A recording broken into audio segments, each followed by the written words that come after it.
先輩ジャパニーズカフェへようこそ。ひよこです。鶏先輩です。今夜もよろしくお願いします。先輩、今日はちょっと深いテーマです。深いの好きですよ。何でしょう。沈黙と間の文法です。面白そう。掘ってみましょう。先輩、前回は集中ルーティンの話でしたよね。そう、箱を取るって言葉がキーでしたね。使ってますよ、毎日。いいですね。今日はその逆方向。話さない時間ですよね。学習者の方からよく聞く悩みがあるんです。何ですか？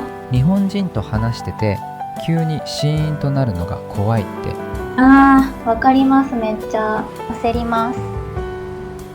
焦りますよね。そう、何を話せばいいかわからなくなって。今日はその沈黙、徹底的に分析します。徹底的？ええ、沈黙にはちゃんと文法があるんです。信じられない。今日のお話4つに分けます。4つ。1つ目、沈黙の頻度と機能。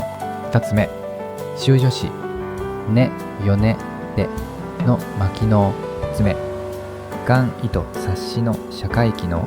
4つ目、日本と欧米の沈黙の許容度。盛りだくさん。覚悟しました。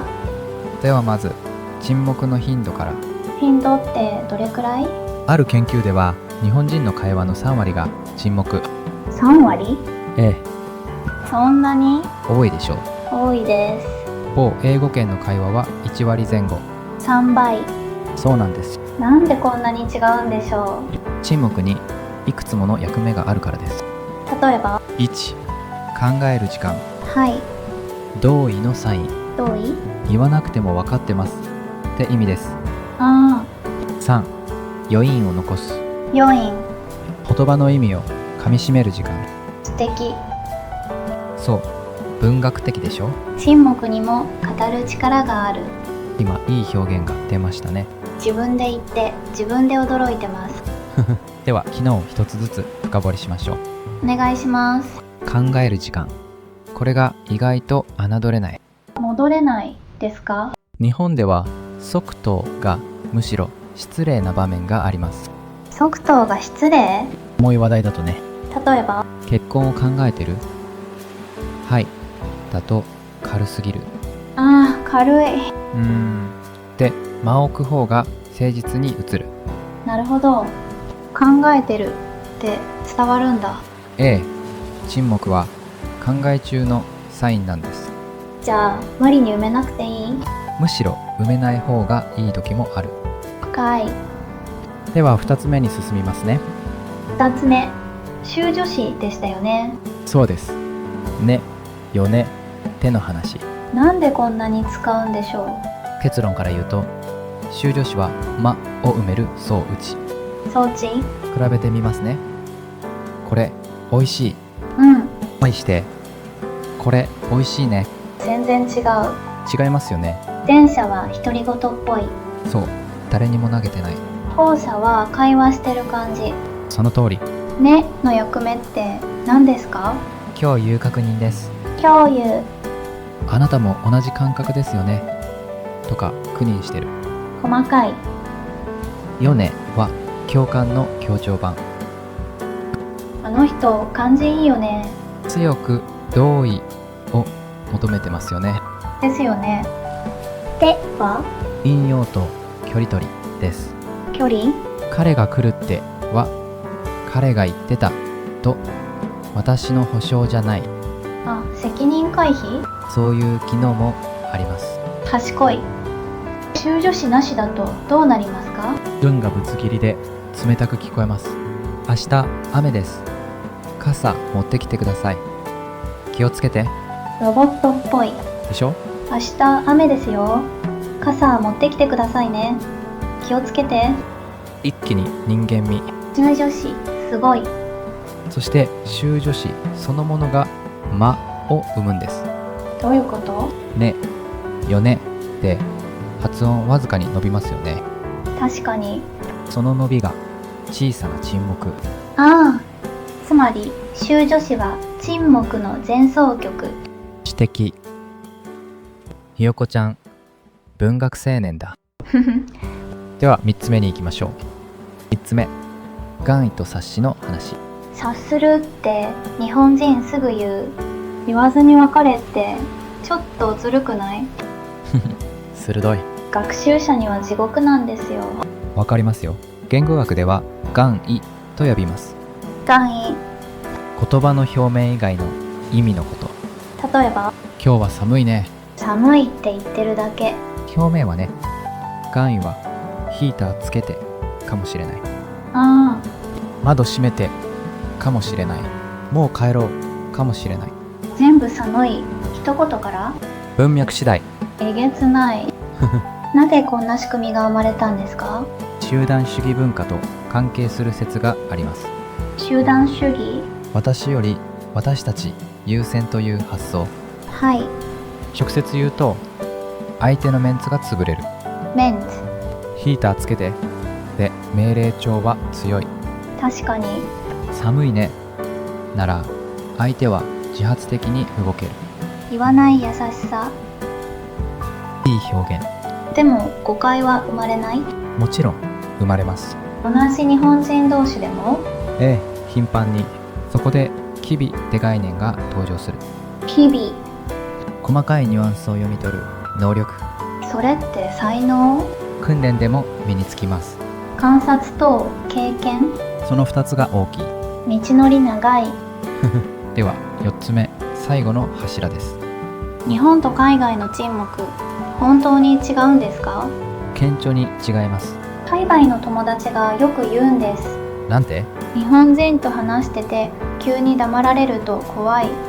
あ怒ってるのかと思ったって。あ、わかります。なんでこんなにギャップ？欧米の研究で深い沈黙は4秒という数字。4秒？ええ、たった4秒で気まずい？そう感じる傾向。日本だと7、8秒は許容範囲。倍？ええ、なんでこんなに違うんでしょう？一説には言語構造の違い。言語？日本語は最後まで聞かないと意味が確定しない。行きましたと行きませんでした。そう、否定が最後に来る。だから最後まで待つ習慣。正解。ビジネスシーンになるともっと差が出る。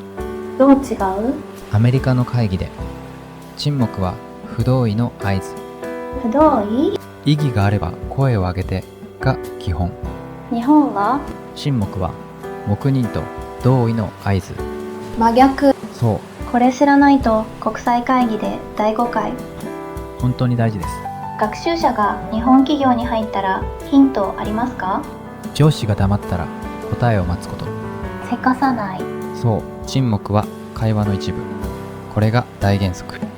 もう一つ聞きたいんです。どうぞ。間って芸術でもよく聞きますよね。間は日本文化の格。拍。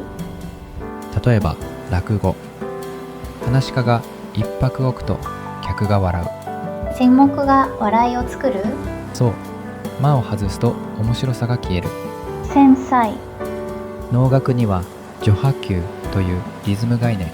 序波9。静かに始まり展開し急に終わる。序の部分が間。そう、沈黙に近い。俳句にもあるって聞きました。切れ字というそう打ちです。や、かな、蹴り。それで一拍置く。古池や川津取り込む水の音。やの後に間があります。風景が漂う感じ。漂う。いい動詞使いましたね。詩的になっちゃいました。現代の間って何があります？テキストメッセージの3点リーダー。ああ、考え中の表現。沈黙の代理。既読スルーも沈黙？それは別の沈黙。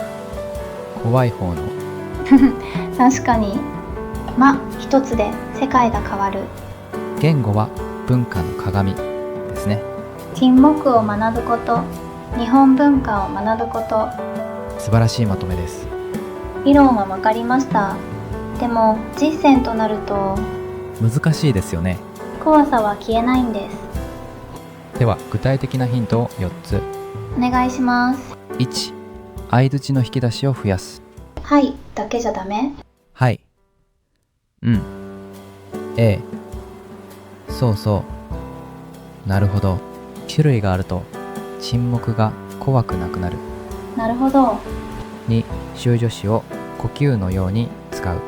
呼吸のように。考えなくても口から出るぐらいに鳴らす。練習あるのみ。3秒待つ習慣をつける。間をあえて作る。そう。質問に即答せず3秒置いて、それからで一拍入れる。それだけで誠実に映る。4、相手の沈黙をせかさない。待つのも勇気？大きな勇気。沈黙を恐れる相手の方がリードを失う。深い。もし本当に怖くなったら？笑顔を見せましょう。笑顔？沈黙と笑顔で安心のサインです。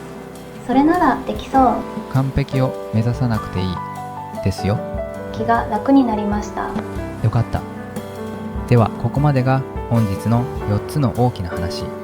ぎゅっと詰まってましたね。では今日のキー表現に入りましょう。先輩、もう一つだけ気になっていることがあるんです。どうぞ。